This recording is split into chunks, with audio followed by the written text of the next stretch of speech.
ओम गण गणपताय नमः। नमस्कार दोस्तों, आप सभी का स्वागत है आपके अपने चैनल मार्केट पांडे में। मैं हूं आपका दोस्त अभिनव पांडे। आज हम बात करेंगे 12 अक्टूबर वेडनेसडे के बारे में कि वेडनेसडे को ट्रेड कैसे करना है हमें। उसके पहले हम बात कर लेते हैं कि आज जो हमने ट्रेड किया, हमने कैसे ट्रेड किया और क्या क्या किया। जैसा कि हमने पिछली वीडियोस में बताया था कि आज का दिन थोड़ा सा कंसोलिडेशन में ही निकलेगा, बट एंड में यूएस डॉलर और बॉन्ड यील्ड के प्रेशर की वजह से मार्केट इतना नीचे की तरफ आ गया है।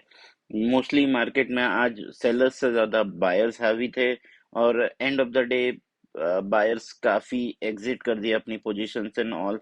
तो चारों तरफ से प्रेशर आया है, इसलिए मार्केट इतना नीचे गया। बिकॉज हमारा एक्सपेक्टेशन था कि ये एक रेंज में ही क्लोज होना चाहिए था, उस रेंज के नीचे आ गया है अभी। उसने एक लेवल तोड़ दिया था, जो हमने बात किया था, उसने वो 38,800 का जो लेवल था वो तोड़ के उसके नीचे क्लोजिंग दिया है। इसका मतलब नेगेटिव होने के चांसेस बहुत हाई बन गए हैं अभी।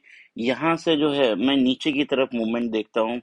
कल में भी फ्लैट रहेगा या गैप डाउन होगा ओपनिंग के टाइम पे।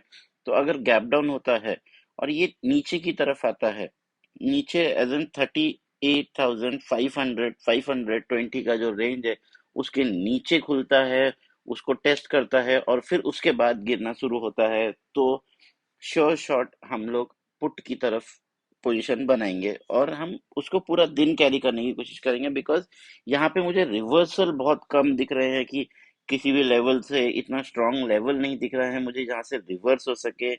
लास्ट लेवल जो हमारा बन रहा है 37,500, वो सेंटिमेंटल लेवल भी है और एक अच्छा खासा सपोर्ट है।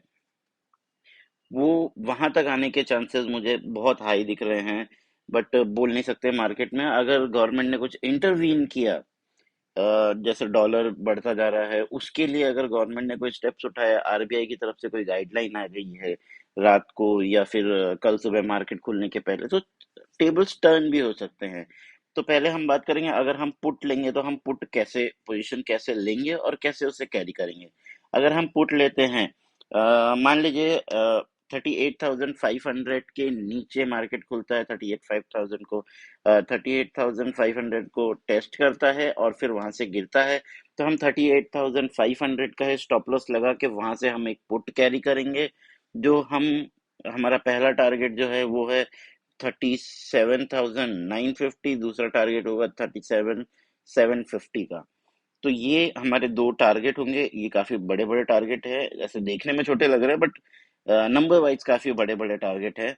ये एक टारगेट भी अगर आप फर्स्ट टारगेट भी आपका हिट हो जाता है 38,500 से, तो ये करीब 600 पॉइंट, 550 600 पॉइंट नीचे का टारगेट है, पहला ही टारगेट। तो आप पहले ही टारगेट में एग्जिट कर सकते हैं, आप प्रॉफिट बुक कर सकते हैं, आप साइड में हो सकते हैं। एक 38,250 का जो एक लेवल है, वहां पे थोड़ी देर मार्केट खेलने की कोशिश करेगा कल के दिन। अगर वहां पे भी वो लेवल सस्टेन नहीं करता है तो 37,950 38,000 के लेवल पे आना गारंटेड है मार्केट को। और अगर अगर ये फ्लैटिश ओपनिंग देता है या इन केस किसी न्यूज की वजह से या ग्लोबल प्रेशर से में ये अच्छा खासा गैप अप ओपन देता है, विच इज 38,800 के ऊपर का गैप अप ओपनिंग, उसके ऊपर गैप अप होगा तो वहां पे एक पॉजिटिव जोन तैयार होता है। जिस 100 पॉइंट ऊपर गए 39,000 का एक पॉजिटिव जोन है, वहां से आपको वापस से ऊपर की तरफ पुश करने की कोशिश करें, जिसके चांसेस आई वुड अगेन से जिसके चांसेस बहुत कम हैं कल के दिन। मैं नेगेटिव ही देख रहा हूँ मार्केट को पूरा दिन। फिर फिर भी मैं एक आपको बता के रख रहा हूँ कि अगर पॉजिटिव हो जाता है तो हम कैसे ट्रेड कर रहे हैं पॉजिटिव के लिए। तो हमारा पहला लेवल जब टूटेगा, दैट इज 39,000। आज का जो हाई था 39,175 180 का जो लेवल था, हम 200 पकड़ सकते हैं इसको। 180 से 200 का लेवल जब टूटेगा उसके बाद उसको सस्टेन होने देना है, और उसके बाद हमको पहले टारगेट विच इज 39,330 340 जो हमारा पहला टारगेट है, और दूसरा टारगेट होगा हमारा वहां पे 39,600 एंड 620 के बीच में। तो ये हमारे ऊपर के लेवल हैं। और ये हमारे नीचे के सपोर्ट लेवल्स हैं। तो हमें ट्रेड इसमें ही करना है। कल के दिन वॉल्यूम बहुत अच्छी आ सकती है, बिकॉज आज भी एंड में वॉल्यूम काफी अच्छी थी। तो कल मॉर्निंग में भी वॉलेटाइल हो सकता है मार्केट। सेफ्टी के साथ ट्रेड करें। हमेशा अपना स्टॉप लॉस इंटैक्ट रखे, विदाउट स्टॉप लॉस ट्रेड ना करें। ये ट्रेडर्स मेंटेलिटी है। स्टॉप लॉस सिस्टम में रखे प्लीज, ना कि दिमाग में। बहुत सारे लोगों का यही बोलना है कि हम लोग सिस्टम में स्टॉप लॉस लगाते हैं तो स्टॉप लॉस हिट हो जाता है, या फिर हम लोग जब स्टॉप लॉस वहां पे डालते हैं तो ऑपरेटर्स हमारा स्टॉप लॉस देख सकते हैं। That is all just bullshit. ऐसा कुछ भी नहीं होता है। आप स्टॉप लॉस लगाइए। स्टॉप लॉस आपका दोस्त है, आपका दुश्मन नहीं है स्टॉप लॉस।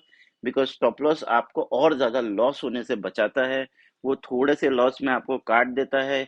कई बार ऐसा होता है स्टॉप लॉस खा के वापस चला जाता है ऊपर की तरफ जहां भी आपने सोचा रहता है। लेकिन फिर वो आपने जो स्टॉप लॉस कैलकुलेट किया है उस दिन उस वॉल्यूम को दिमाग में रख के, वो आपने गलती कर दी वहां, उस कैलकुलेशन में गलती कर दी, इसलिए आपका स्टॉप लॉस खा के वो चला जाता है। अगर आप कैलकुलेशन में गलती नहीं करते हैं तो वो स्टॉप लॉस खा के नहीं जाता है आपके। स्टॉप लॉस से भले एक पॉइंट ऊपर से घूम जाए, लेकिन वो वहां पे घूम जाता है। अगर आपने इस चैनल को अभी तक सब्सक्राइब नहीं किया है तो प्लीज सब्सक्राइब कर लीजिए। बहुत वैल्यूबल इंफॉर्मेशन मैं दे रहा हूँ। मैं पिछले 4-5 दिन से मैंने जो भी आपको ट्रेड लेने बोला है, आपको जितना भी बताया है कि मेरा व्यू कल के लिए क्या है, पॉजिटिव है नेगेटिव है, मोस्टली आपको उसमें पैसा कमाने का मौका मिला है। आप ध्यान से लेवल लिख लीजिए कहीं पे, या फिर मार्किंग कर लीजिए अपने चार्ट में जाके, जिससे आपको ट्रेड करते टाइम वो चीजें याद रखने की जरूरत ना पड़े, उन चीजों पे तुरंत आपका ध्यान जाए।